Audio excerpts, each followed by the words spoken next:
कसाई कुल में प्रकट हुए थे सदन जी, तो उन्होंने पंडिताई का काम श्रेष्ठ नहीं समझा। स्वधर्मो निधनो श्रेया परधर्मो भयावहा।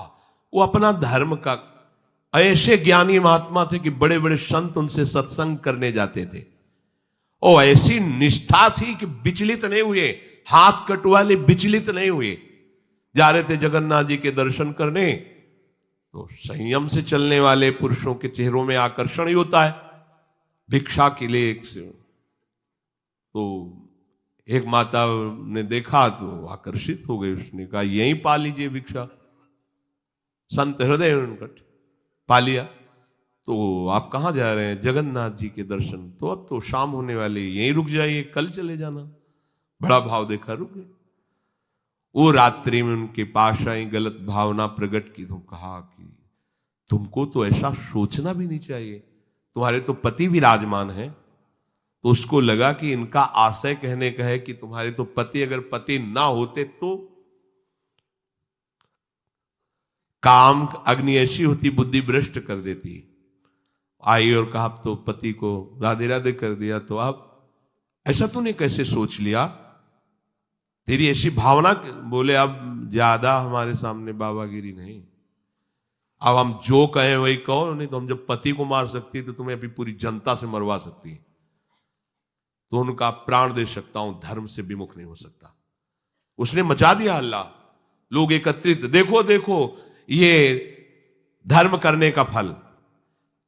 मांग रहा था रोटी, हमने इसको बैठ के पवाया और कहा कि आज रात्रि यहीं रुक जाओ। रात्रि में रुका, हमारे साथ गंदा आचरण करना चाहा, पति ने विरोध किया, पति का गला काट दिया। और जाल रचने में माया को देर लगती है क्या?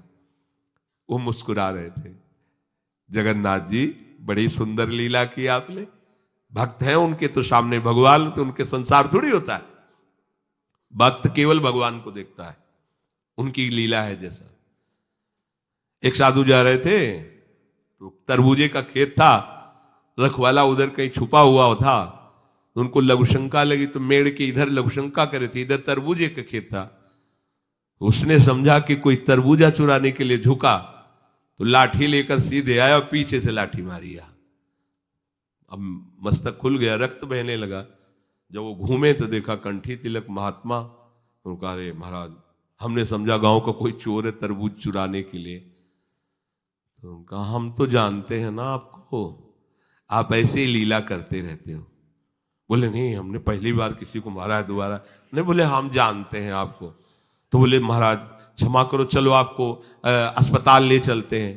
बोले ये भी हम जानते हैं आपको। और वो तो अपने भाव में वहां ले गए, डॉक्टर ने पट्टी लगाई और एक आदमी आया और उसने कहा साधु को कोई ऐसा पीड़ा दे सकता है? तुम चिंता मत करो। गर्म दूध लाया, मीठा करके पिलाया, कहा महाराज आप चिंता मत। बोले हमें चिंता नहीं, लेकिन हम तुम्हें देख करके कह रहे इतना छलिया हो तुम। मतलब हमने क्या, दूध है, चीनी है, इसमें मिला दिया हमने, कोई और तो इसमें जहर तो मिलाया नहीं। हम जान रहे हैं ना, तुम ही वो पहले लाठी से मारा, फिर अस्पताल लाए, तुम ही ने पट्टी बांधी और तुम ही हमें दूध पिला। बोले महाराज नहीं, ऐसा ऐसा करके फंसा क्यों रहे हो हमको, हमने ऐसा। बोले हम तो अब तुम हमें भुलावे में नहीं डाल सकते, तुम ही हो, तुम ही हो। वो अपने भाव में है, वो सामने वाले का। तो साधु अपने भाव में होता है। तो सदन जी आनंदित है, हे भगवान ये तुम्हारी लीला है। राजा के पास सुबह पेश किया गया उनको बांध कर। उनसे पूछा तुमने अपराध किया? तो उनका ऐसा नहीं।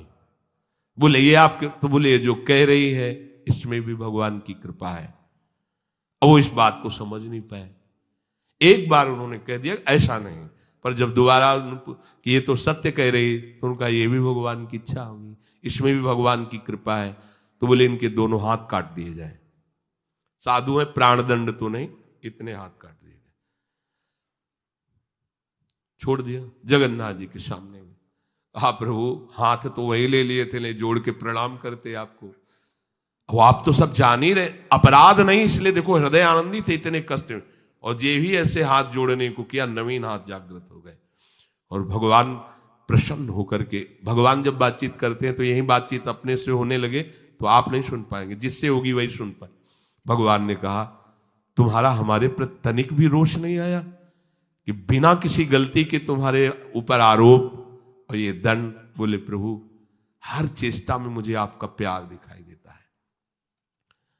तो वो करके इतने बड़े महात्मा है कि जहां भयभीत हो जाएंगे कि भैया वो ऐसे तो हम धर्म से चलते हैं, पर अब सब जान जाएंगे, दंड मिलेगा, इससे अच्छा चल भैया जैसा तेरा। नहीं, प्राण चले जाएंगे धर्म। और कार्य क्या करते हैं, ये अपने कर्म को छोटा मत समझो, चाहे किसानी हो, चाहे व्यापार हो, छोटी सी दुकान है, अच्छा है, नाम जप कर रहे हो, 10, 20, 50, 100 जो भी मिले, आटा दाल नमक रोटी खाओ पियो, तुम्हारा परिवार आगे चलकर बहुत उन्नति को प्राप्त होगा। बेईमानी करके अधर्म आचरण कर करो तो भैया देख लेना, ऐसा होगा कि तुम सोचोगे कि हमने पाप किया है। सोचोगे एक दिन तुम्हें बैठ के रोना पड़ेगा अपने परिवार के लिए जिनके लिए तुम पापाचरण करते हो।